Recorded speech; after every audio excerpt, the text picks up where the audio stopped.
আমার হাতে এক প্যাকেট কার্ড আছে, একদম সিম্পল। তো ভাই আপনি কার্ডটাকে 4টা ভাগে এনে ভাগ করে রেখে দেন। এই যে একটা ভাগ, দুটো ভাগ, মানে যে করে কার্ড মন চায়। হ্যাঁ, একটা ভাগ, দুইটা ভাগ, তিনটা ভাগ, আর এই যে একটা 4টা ভাগ। ঠিক আছে? হ্যাঁ, আমি একটা কাজ করবো, 1 2 3 এনে রেখে দেবো। 1 2 3। আচ্ছা, আবার ওইটা দেখেন, 1 2 3, 1 2 3। আবার এটা দেখেন, 1 2 3, 1 2 3। আবার ওইটাকে 1 2 3, 1 2 3। মজার একটা বিষয় কি জানেন, এই কার্ডগুলো সবগুলোর টপে কি আছে আপনি জানেন? অবশ্যই না, কাছে নেন,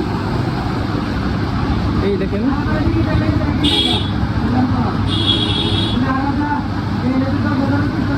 ওয়াও, এটা কিভাবে সম্ভব?